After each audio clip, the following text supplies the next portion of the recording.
We're taking you into the news right now with the Fox 45 news feed. It's 11 a.m. Prosecutors are calling for a delay in Marilyn Mosby's federal trial, while your team is calling the request hypocritical. And the return to in-person work at City Hall, how city leaders say they'll do it safely. And topping national news, abortion access in America. The Republican lawmaker who just said he wants to ban abortion nationwide, and how Democrats are responding. Fox 45 News Midday starts right now. Live from WBFF in Baltimore, this is Fox 45 News Midday. Thanks so much for joining us for Fox 45 News Midday. I'm Shannon Lilly. Happening today, Baltimore City State's Attorney Marilyn Mosby will face a judge for a final pretrial hearing before she's scheduled to stand trial on 4 federal charges Monday. Now, she's facing 2 counts of perjury and 2 counts of making a false statement on a loan application. Jury selection is set to begin tomorrow, but now we're learning there could be a delay in that trial. Prosecutors are requesting certain witnesses be barred from testifying inside federal court next week, or that the trial be delayed altogether. Meanwhile, Marilyn Mosby's defense team is responding, saying in part, quote, the government's motion should be denied on their hypocrisy alone. Now, they point to the arguments that the feds made against delays when Mosby's team had requested that delay and then was granted one months ago. The prosecution, on the other hand, telling the court that Mosby's team did not disclose 2 of their expert witnesses by the July 1st deadline. Instead, the prosecution says that they were first informed of the witnesses just last Friday. So prosecutors are asking the court today to exclude their testimony or to move the trial date. As it stands now, jury selection is expected to begin tomorrow. Then the trial is scheduled to start Monday, September 19th. Fox 45 News' Mackenzie Frost will have complete coverage from the courtroom through the duration of that trial. Topping national news, the rights of Americans to make their own medical decisions after Republican Senator Lindsey Graham proposed a new nationwide ban on abortion. After 15 weeks, no abortion on demand, except in cases of rape, incest, to save the life of the mother. Well, the issue becoming an even bigger campaign sticking point for those on both sides of the aisle, as Republicans looking to win back control of the House and Senate. They're going to ban abortion if they get in charge. Senator McConnell acknowledged that a federal ban on abortion was now, quote, possible. Well, for now, states are still dealing with the issue. West Virginia passed a near total ban yesterday. California has a new website to help people in restrictive states travel there for the procedures. A less redacted version of an affidavit used in a search warrant at former President Donald Trump's Mar-a-Lago estate has been unsealed, and it reveals previously unknown details about the classified materials Trump gave the Justice Department under subpoena in June. Some of the files were reportedly connected to extremely sensitive government programs. Freight railroad representatives and union officials are heading to Washington, D.C. today ahead of a potential freight railroad strike. The two sides are expected to meet with Department of Labor Secretary Marty Walsh. Contract negotiations are stalled, and if there's not an agreement by Friday, workers are expected to strike. A strike could cost $2 billion every day, as everything from cars to coal and farm and food products could be stalled, leading to empty shelves and high prices. That strike could cancel all Mark, Camden, and Brunswick line services as early as Friday morning. CSX owns the track, and its unions are barreling toward that work stoppage. If their signal and track workers walk off the job, Mark, along with other regional rail carriers across the country, would have to halt service. Now, we should note that the Penn line service will not be affected. Fox 45 News has compiled a list of alternative commute options on our website. That's foxbaltimore.com. Well, here's our look at today's top trending stories. Trending number 1, the Baltimore City Council is meeting to discuss safe transitioning for city workers back to work. You'll remember City Hall remained closed for more than 2 years due to the pandemic. The decision to keep City Hall closed for so long had drawn criticism from the public, as residents had limited access to leaders to address pressing issues. Trending number 2, Anne Arundel County school leaders are considering a proposal to use virtual learning days in place of snow days this year. A new state rule allows school systems to repurpose up to 8 school days into virtual learning days each year. Parents are worried about losing those snow days, but the superintendent says he doesn't want the school year to stretch too far into the summer. I think what you will hear in this plan is that isn't the intent of the school district, but we also have a responsibility to try to not go into people's summer plans while also still allowing for us to deliver instruction, but also make sure that there is built-in time for students and families to also enjoy these inclement days. Well, public comment on this proposal will be open until this Sunday. The school board will vote next Wednesday. Trending number 3, after more than a century as a women's college, Notre Dame, a Maryland university, is opening its doors to men. It's a unanimous trustee decision. The Baltimore school will begin accepting male undergraduates next fall. Now, the school has previously enrolled men in its graduate programs. Trending number 4, Maryland is being named the second best state for tech employees. That's according to a recent study from Small PDF. Maryland tech workers earn average salaries of over $110,000 a year, and 54 out of every 1,000 people work in tech now. Our neighboring Virginia, which has Amazon's second headquarters under construction, ranked first overall, with Washington, Colorado, and Massachusetts rounding out the top 5.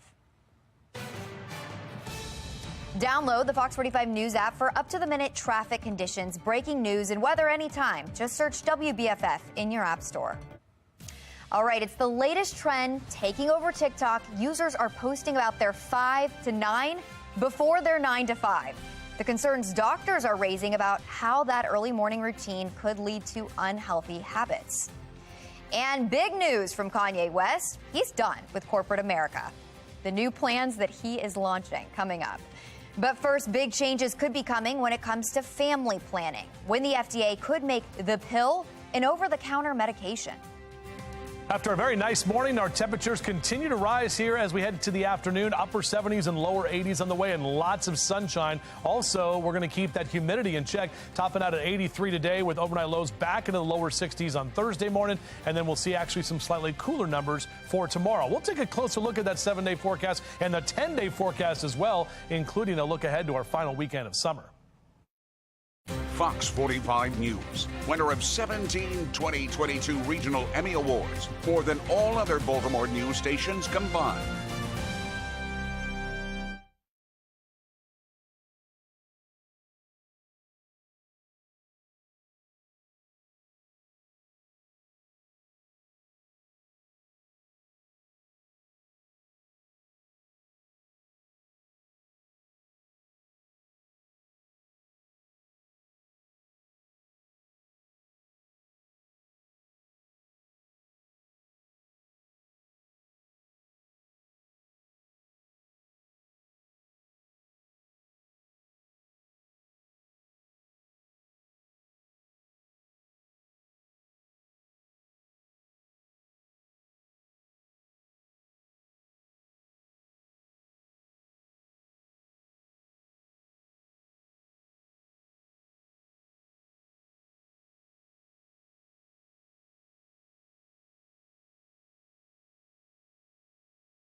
The final farewell for Queen Elizabeth continues. King Charles, along with Princes William and Harry, walked behind the Queen's coffin today as she made her final trip to the House of Parliament.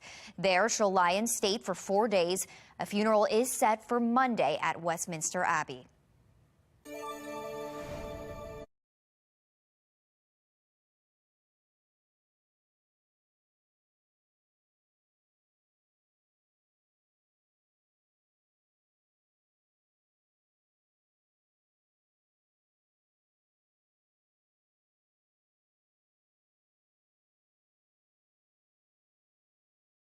It's taken orally once a day to prevent pregnancy. It is currently available with a prescription. A company official said over-the-counter approval will, quote, help even more women and people access contraception without facing unnecessary barriers. So a lot of people online kind of wondering how this will work. We have Marty here saying that this is long overdue. This needs to be rushed through, especially with the current climate we're in. But then we have Circa here tweeting, medical proof aside, is prescription to over-the-counter switch even plausible in this political climate? And if it does switch, how fast might it end up in the courts? The man who killed music legend John Lennon is denied parole for the 12th time. Mark David Chapman shot Lennon in the back 4 times on December 8, 1980. Chapman was sentenced to 20 years to life after pleading guilty. New York's Department of Corrections says Chapman appeared before the parole board on August 31st. Now, while Chapman has expressed some remorse for killing Lennon in recent years, Lennon's widow has reportedly submitted a number of letters asking the board to deny parole. And a lot of people online agreeing with her. We have this user saying 12th? How many times can you apply for parole? And then here's another one. Daniel says, was he not convicted of first-degree murder? Is this not an offense so heinous that we deny this person a right back into society? How is he even allowed a parole hearing, a judge to see his name and deny before a board even sees his file? Rapper and clothing designer Kanye West is saying he is done with corporate America. He says it's time that he branch out by himself. The rapper and designer saying, quote, it's time for me to go it alone. It's fine. I made the company's money. The company's made me money. We created ideas that will change apparel forever. Now it's time for ye to make the new industry. No more companies standing in between me and the audience. I am curious to see how this goes for him. So are people here on Twitter. This is great. He's such an innovative person. And then we have Davey here who says, he'll fail again. His appeal needs corporate assistance. So I guess we'll just have to wait and see. Still ahead, what to do when you change your mind about your kid's name. Well, apparently you change it too. We'll look at the most commonly changed baby names coming up. But first, the IRS is giving some late tax filers a break because of the pandemic. The refund that you could be getting. And coming up at noon, it's Storage Wars, followed by Comics Unleashed. Then at 1, it's Sherry, followed by Hot Bench at 2. It is 11:13. You're watching Fox 45 News, Midday.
We are back with a live look over the Inner Harbor on this Wednesday. Now, we started off feeling a lot like fall. It was so nice out in the 60s, but we will climb into the 80s today.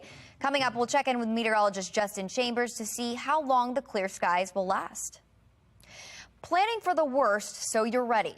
Volunteers and hospital employees at the University of Maryland, Baltimore, Washington Medical Center are taking part in a mock mass casualty drill today. Olivia Dance takes us behind the scenes. We're at the University of Maryland, Baltimore, Washington Medical Center, where today hospital staff are going to be participating in a mock mass casualty drill. This is just a drill, but right now I want to bring in Kathy McCollum. She is the president and CEO of the hospital. Thank you so much for speaking with us, and tell us a little bit about what this drill is all about. Yeah, well, we haven't done a live mass casualty drill in a while due to the pandemic. Most of it has been done virtually, and so this is the first time in a while that we're partnering with other community resources, EMS, County Fire, Fort Meade, in responding to what will feel and look like a real emergency. Absolutely, and there's a lot of moving parts with this, I know. As far as, you know, of course, hospital staff can't really ever prepare for a real mass casualty incident, but how real is this mock simulation? It will be very real.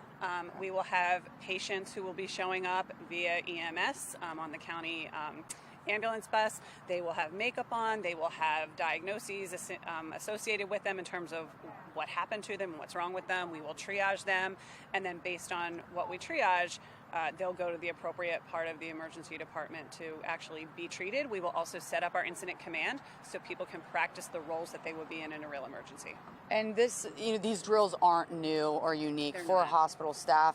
I know that you do them typically twice a year, minus the delays with the pandemic. But what is unique about this drill specifically? You talked about it a little bit. We always try to have one scenario that we haven't practiced before, and this time, because the patients are students, high school students, we're setting up a reunification center. So in a real situation like this, family members, parents would be showing up knowing that their child might be at the hospital and looking for them. And so we've set up a reunification center farther away from the emergency department to practice what we would do in that situation. Awesome. Well, thank you so much for speaking with me. This is all really interesting. And if you want to tune in for more later today on Fox 45 News, we'll have more of this. But for now, reporting in Glen Burnie, I'm Olivia Dance, Fox 45 Midday. Great information. Thanks, Olivia. Well, it is no easy task naming a baby, and it turns out some parents who pick a name and then regret it actually change their kid's name. The Washington Post looked at data from the Social Security Administration, and it turns out the most commonly changed names aren't really because the parents regret the name. It's that they're too sleep deprived to properly fill out hospital paperwork. Goodness. Well, here's a look at the 5 most commonly changed and adopted names. Topping the list is Zach, which was changed, of course, to Isaac. New parents spelling it wrong with 2 S's instead of 2 A's. And then there's Chol, which, of course, gets changed to Chloe. The 3 other most changed names were Aiden, Connor, and Elliot, with Sebastian, William, and Olivia being the most adopted names. Well, Mark Clark with Be More Lifestyle is here now. Mark, good morning. Good morning. And, you know, so this is interesting. So, yes, the first child especially, you are so exhausted, you're not really that responsible for your actions. But I would say go into have a game plan this thing out. Have everything ready before all the activity jumps off. You know what I mean? I was going to say, because you have been through it personally. So can we give these poor sleep-deprived parents a break? Yes, give them a break. Right. Don't be so harsh. Give them a circle back. I mean, because we did the S, Sydney Schuyler Spencer. Pretty laid out, pretty simple. Beautiful but like name. You say, when you're so tired, you might write it. So give us a break. Write it down and then come back. Devil's advocate, and I've never been through it, so maybe I shouldn't even be speaking. But it seems like you would spell check your child's name. Yeah, well, and you know what? I'm trying to think about when they actually, it almost feels like they give you the information right after they cut the cord. Then they're like, cut the cord. Hey, can you sign this real quick? It's like, wait a minute. Just write it down right now. It's not the good time. Oh, my gosh. You might be right on that. Especially for the hard names. Like, come on, Chloe. I don't know how to spell Chloe right now. True. And I could see, with Isaac, too, I could see that mistake there. Saying it out loud, it sounds bad, is Sack, but seeing it in writing, Isaac, 2 S's, 1 S, yes. That could easily be forgotten. And do not name your son Sack. Please don't. Or daughter. Whatever you do. Whatever you do. Oh, my gosh. All right, well, great input. Thanks Mark. Well, a nice start to the day here at home. It felt like fall. But as meteorologist Justin Chambers shows us out west, smoke from the California wildfires is now moving over Nevada. Justin. Yeah, just unbelievably dry weather out west, and the mosquito fire in California causing issues for people in Reno. This is a time lapse in Reno, Nevada. My parents actually live here, and you can actually see all of that smoke that is coming over the Sierra Nevada mountains right into downtown Reno. That's burned close to 50,000 acres of land so far. So unfortunately, still very dry out west, and they're still having to deal with wildfires. As for us here at home, we've got plenty of sunshine and drier air in place. Also pretty comfortable in terms of your afternoon temperatures. Nice day to be outside for sure. And in fact, you can see over the next couple of hours as you're out and about, we'll see those lower 80s into the 1 and 2 o'clock hour. And notice the average highs and lows there, 81 and 60. So pretty close to where we typically are for mid-September, kind of that early fall feel. Now, the good news is our Dewpoint temps will actually start to be back in that comfortable and even pleasant category starting Thursday and Friday into the weekend with the lower 50s. Those are your Dewpoint numbers, the indication of the moisture that's available in the atmosphere and just how muggy it feels outside. Hopefully you still have access, or you still got your pools open. Lower 80s into Wednesday, Thursday, and Friday, looking very good and very nice in your neighborhoods there, from Eldersburg and Westminster and Carroll County across into Baltimore County. 79 in Cockeysville, 81 in Towson, Lutherville and Timonium, and 83 in downtown Baltimore. And we'll keep those 80s going for D.C., up into Philly, and even upper 70s in New York City, with 78 your high in Ocean City. Maybe you're flying to Ocean City today. Pilot Cash, you're looking good with VFR conditions, visual flight rules all day. Here's a look at our future scan. We stay dry through the afternoon and into the evening time, and a weak backdoor cold front comes through late tonight. That helps to drop our temperatures just a little bit into Friday and Saturday. Overall, though, your 10-day forecast is looking pretty good. Ravens game Sunday, 87 for a high. It's going to be warm at M&T Bank Stadium. And then look at those upper 80s, close to 90 by next Wednesday.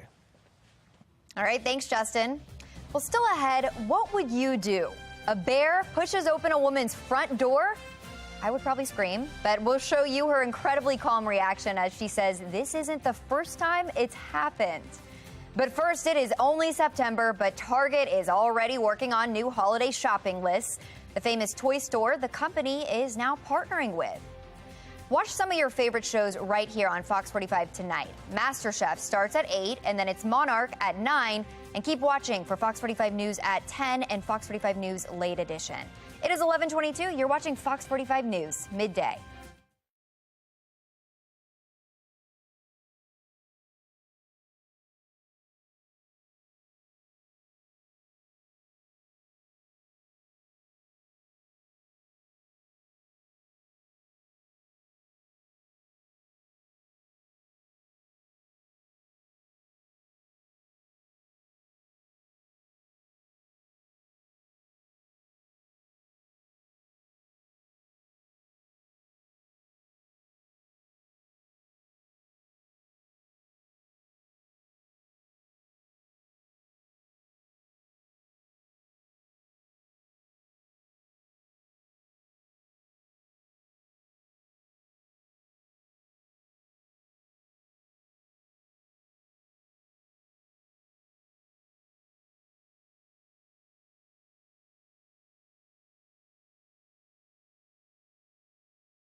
All right, if you have kids, you don't want to miss this. Target is partnering with toy store FAO Schwartz ahead of the Christmas shopping season.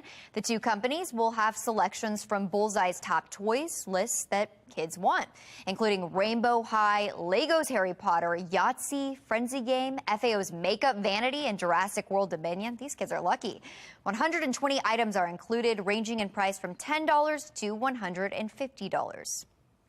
Well, shoppers are expected to spend less this holiday season. A new forecast from consulting firm Deloitte expects retail sales for the gift-buying months of November, December, and January to increase 4 to 6%. Now, that's modest compared to the robust 15.1% increase for the same exact time last year. All right, trending right now, he may just be the most mannerly black bear there is. A bear in New Jersey, oh my gosh, look at that. He was caught on camera closing a door that he nudged open. Wait for it. Hopefully we'll see it. Well, after the homeowner very calmly asked him to close the door and to do so. Close the door. Close the door. Good boy. Good boy. Close oh my it. goodness. Well, Susan Close Cahill it. lives in Vernon, New Jersey. And look at that. What She a says good she did boy. not train this bear. She just urged him to close it after he nudged open the door she'd left ajar one day. She says he's done it maybe 24 times. Susan has been a bear activist for years, fighting against the hunting of bears, and I think she needs to add a bear whisperer to her list of titles. That is crazy. Well, that is all the time we have for Fox 45 News Midday. Be More Lifestyle is up next, and Mark Clark is back to tell us what they're working on. Hey, Mark. Hey, the three little bears are living real things right now. A retirement home is having to apologize after hiring strippers for elderly residents. What? We'll talk about that coming up next on Be More Lifestyle.